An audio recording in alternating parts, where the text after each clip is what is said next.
दोस्तों, आपने भी पुरी के भगवान जगन्नाथ जी के बारे में तो सुना ही होगा, या कभी ना कभी आपने किसी भजन में, यूट्यूब पर या फिर किसी और वीडियो में इनका नाम तो सुना ही होगा।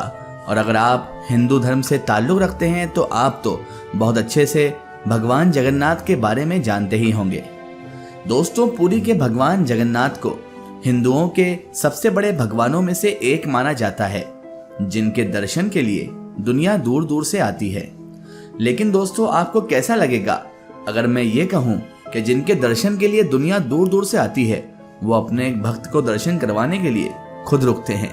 और इसके अलावा हैरानी की बात तो यह है कि वो भक्त कोई हिंदू नहीं है, बल्कि एक मुसलमान है। चौंक गए ना दोस्तों आप भी? लेकिन ये बिल्कुल एक सच है, ये सच है दोस्तों। अब आप सोच रहे होंगे कि आखिर क्यों आखिर सिर्फ एक मुस्लिम भक्त के लिए, एक भक्त के आगे ही, और वो भी एक मुस्लिम भक्त के आगे ही भगवान जगन्नाथ का रथ रुकता है। और इस मुसलमान ने आखिर ऐसा क्या कर दिया कि भगवान को खुद यहाँ एक तरह से रुकना पड़ता है? इसके पीछे की कहानी क्या है, और क्या कभी ऐसा कुछ हुआ था कि रथ को रोका ना गया हो? तो चलिए दोस्तों, जानते हैं हमारे आज के इस वीडियो में हम इसी मुसलमान के बारे में और भगवान जगन्नाथ के इसी अजीबोगरीब किस्से के बारे में। दोस्तों, कहा जाता है कि धर्म हो या जाति है, ये सब इंसानों के बनाए हुए ही हैं। भगवान सबको एक ही तरह से मानते हैं। कहीं ना कहीं ये बात सच साबित होती है। हमारी धार्मिक मान्यता है कि भगवान भाव के भूखे होते हैं, वो अपने भक्तों में कोई भेदभाव नहीं करते। और ये बात हर साल उड़ीसा के पुरी में आयोजित होने वाली जगन्नाथ जी की रथ यात्रा के दौरान देखने को मिलती है। एक बार कुछ ऐसा हुआ था कि खुद भगवान एक भक्त के मुरीद हो गए थे, और ये अपने आप में एक चमत्कार था जिसके बारे में आपको जल्द ही पता चल जाएगा। लेकिन इस चमत्कारी घटना के बारे में बताने से पहले आपके लिए ये जानना बेहद जरूरी है कि भगवान जगन्नाथ कौन है और ये रथ यात्रा क्यों निकाली जाती है। दरअसल दोस्तों, भगवान जगन्नाथ को भगवान विष्णु का अवतार माना जाता है। वास्तव में उनके पास भगवान विष्णु के सभी अवतारों के गुण भी हैं, और हर साल आषाढ़ महीने के शुक्ल पक्ष की द्वितीय तिथि को भगवान जगन्नाथ का रथ निकाला जाता है।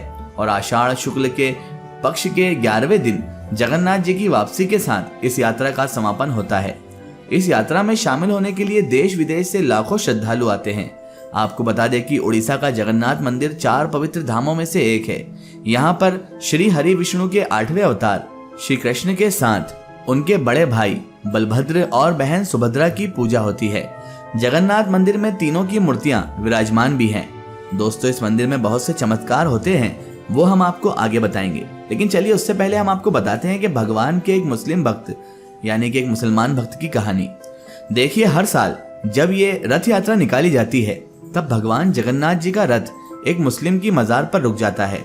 और दोस्तों, अगर बात की जाए हकीकत की, तो असल में जो मुस्लिम था ये भगवान जगन्नाथ जी का बहुत बड़ा भक्त था। ऐसा मैं नहीं, वहाँ के लोगों का कहना है। लेकिन क्योंकि वो मुस्लिम था, इसलिए उसे कभी मंदिर में एंट्री नहीं करने दी गई। उसने लाख कोशिश की, लेकिन उसे अपने भगवान से दूर ही रखा गया। जब उस भक्त को भगवान के दर्शन नहीं करने दिए गए तो उसने कहा था कि मेरी भक्ति सच्ची है और प्रभु मेरी मजार पर जरूर आएंगे। हैरानी की बात तो यह है कि कुछ समय बाद ये बात इस तरह सच साबित हुई कि वो मुस्लिम भक्त तो बिना भगवान के दर्शन करे ही इस दुनिया से चला गया।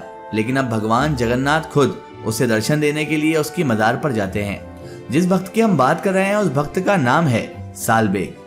दरअसल दोस्तों, ये उस समय की घटना है जब भारत पर मुगलों का शासन हुआ करता था और सालबेग इस्लाम धर्म को मानता था। उसकी माता हिंदू और पिता मुस्लिम थे। उस वक्त सालबेग मुगल सेना में भर्ती हो गया। इस दौरान एक बार उसके माथे पर चोट लगने के कारण बड़ा घाव हो गया था। कई हकीमों और वैद्यों से इलाज के बाद भी उसका जख्म ठीक नहीं हो रहा था। ऐसे में मुगल सेना ने उसे निकाल भी दिया था। और तब नौकरी वगैरह सब कुछ खो जाने के बाद सालबेग बहुत ज्यादा परेशान हो गया और दुखी रहने लगा। और तब क्योंकि उसकी माँ हिंदू थी, इसलिए उसकी माँ ने उसे कहा कि वो भगवान जगन्नाथ जी की भक्ति करे, और सालबेग ने ऐसा ही किया। और इन सब के बाद वो दिन रात जगन्नाथ जी की पूजा अर्चना और भक्ति करने लगा। इस दौरान भक्ति करते करते उसे खुशी मिलने लगी और साथ में शांति भी। ऐसे में एक बार सालबेग ने सपना देखा कि जगन्नाथ जी खुद उससे मिलने आए हैं और उसकी चोट ठीक करने के लिए भभूत यानी कि पूजा हवन के बाद बची हुई राख देते हैं, वो इस अपने मुस्लिम भक्त सालबेग को दे दी।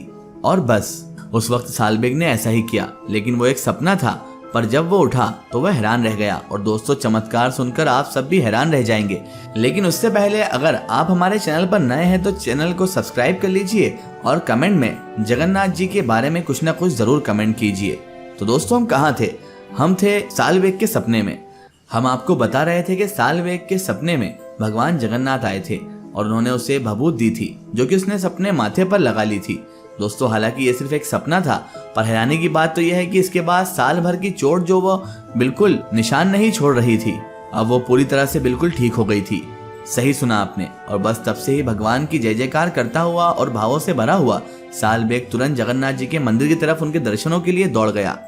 लेकिन मुस्लिम होने के कारण उसे मंदिर में एंट्री नहीं मिली। ऐसे में वो मंदिर के बाहर बैठकर ही भगवान की भक्ति करने लगा था। इस दौरान वो भगवान जगन्नाथ जी के लिए भजन भी लिखने लगा। पर सालबेग की मृत्यु के कुछ महीने बाद जब जगन्नाथ जी की रथ यात्रा निकली तो सालबेग की मजार के पास से रथ आगे ही नहीं बढ़ा। जी हाँ दोस्तों, सभी भक्त रथ खींचते रह गए। खींचते खींचते जोर लगा कर थक गए, लेकिन रथ जो था, जो भगवान जगन्नाथ का था, इंच भर भी आगे नहीं बढ़ा। ऐसे में सभी परेशान हो गए, कुछ समझ नहीं पा रहे थे आखिर क्या किया जाए। तभी किसी ने राजा को सालबेग के बारे में बताया और उसकी भक्ति तथा कथन के बारे में जानकारी दी।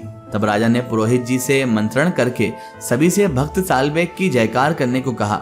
अब सालबेग के नाम पर जयकारे लगने के बाद जब रथ को खींचने का प्रयास किया गया तो रथ चलने लगा। बस तभी से हर साल मौसी के घर जाते समय जगन्नाथ जी का रथ सालबेग की मजार पर कुछ समय के लिए रोका जाता है। चलिए अब हम आपको बताते हैं कि क्यों निकाला जाता है भगवान का रथ। हिंदू ग्रंथों के अनुसार दोस्तों, रथ यात्रा से भगवान जगन्नाथ अपने भाई बलराम और बहन सुभद्रा के साथ अपनी मौसी के घर जाते थे। इस वजह से पुरी में जगन्नाथ मंदिर से 3 रथ रवाना होते हैं। इनमें सबसे आगे बलराम जी का रथ, बीच में बहन सुभद्रा का रथ और सबसे पीछे जगन्नाथ जी का रथ रहता है। माना जाता है कि एक बार भगवान जगन्नाथ जी की बहन सुभद्रा ने उनसे नगर देखने की इच्छा जाहिर की, तो वो उन्हें भाई बलभद्र के साथ रथ पर बैठाकर यह नगर दिखाने लाए थे। इस दौरान भगवान जगन्नाथ अपने मौसी के घर गुंडीचा भी पहुंचे और वहां पर 7 दिन ठहरे भी थे। दोस्तों, पुरी के इस मंदिर की गिनती भारत के सबसे चमत्कारी मंदिरों में होती है। आपको बता दें कि इस मंदिर के लिए कहा जाता है कि यहाँ पर श्री कृष्ण जी की लकड़ी की मूर्ति में आज भी उनका दिल धड़कता है। दोस्तों, ये बात हैरान कर देने वाली है, पर आज भी ऐसी कई रीति नीति इस मंदिर से निभाई जाती हैं। इसके साथ ही पुराणों में भी इनका जिक्र किया गया है। आपको बता दें कि लकड़ी से बनी इन मूर्तियों को 12 साल में बदला जाता है और ऐसी मान्यता है कि जगन्नाथपुरी मंदिर के रहस्य में सबसे बड़ा आश्चर्य ब्रह्म पदार्थ का रहस्य है। इस प्रोसेस में जब 12 साल बाद भगवान जगन्नाथ और अन्य मूर्तियों को बदल दिया जाता है और पूरे शहर में अंधेरा कर दिया जाता है। इसके लिए पूरे शहर की बिजली काट दी जाती है, मंदिर में भी अंधेरा कर दिया जाता है। मंदिर की सुरक्षा को हर तरफ से मजबूत भी किया जाता है। इसके बाद गुप्त अनुष्ठान 9 कलेवर होता है और चयनित पुजारियों की आंखों पर रेशम की पट्टी बांधकर मंदिरों में भेजा जाता है। दरअसल दोस्तों, इन मूर्तियों में से एक प्रकार का ब्रह्म पदार्थ निकलता जाता है जिसे आज तक किसी ने नहीं देखा। इस ध्यान से नई मूर्तियों को स्थापित किया जाता है। आपको ये भी बता दें कि कहा जाता है इस पदार्थ में इतनी ऊर्जा होती है कि इसे देखने वाला अंधा भी हो सकता है और मर भी सकता है। हालांकि इसे आज तक किसी ने नहीं देखा, लेकिन फिर भी ये प्रक्रिया सदियों से चली आ रही है। वहीं दोस्तों, हैरानी की बात तो यह है कि दिव्य ब्रह्म पदार्थ इसको छूने वाले पुजारियों के मुताबिक उन्हें लगता है कि जैसे वे अपने हाथों में कुछ जीवित वस्तु धारण कर रहे हैं और वो पदार्थ खरगोश की तरह उछलता रहता है। कुछ लोग कहते हैं कि यह अष्ट धातु से बना एक दिव्य पदार्थ है और हिंदू धर्म में इसे भगवान कृष्ण का दिल भी माना जाता है और इसीलिए इसे भगवान श्री कृष्ण का दिल माना जाता है। इस तरह से दोस्तों, उड़ीसा का यह मंदिर कई सारी चमत्कारी घटनाओं से जुड़ा हुआ है और आपको किसी और वीडियो में हम इस मंदिर के और चमत्कारों के बारे में भी बताएंगे। तब तक के लिए आप इस वीडियो को लाइक कर दीजिए और हमारे चैनल को सब्सक्राइब करना बिल्कुल ना भूलें। फिलहाल दोस्तों, आज की हमारी वीडियो में बस इतना ही। अगर ये वीडियो आपको पसंद आई है तो इसे ज्यादा से ज्यादा शेयर कीजिए। इसे अपने फ्रेंड सर्कल, अपने रिश्तेदारों तक जरूर पहुंचाएं। इसी तरह की इन्फॉर्मेटिव हिस्टोरिकल वीडियो के लिए हमारे चैनल को सब्सक्राइब कीजिए और पास में दिए गए घंटे के आइकन को जरूर दबाएं ताकि हमारी आने वाली हर नई वीडियो की नोटिफिकेशन आप सब तक पहुंचती रहे। जय हिंद, वंदे मातरम।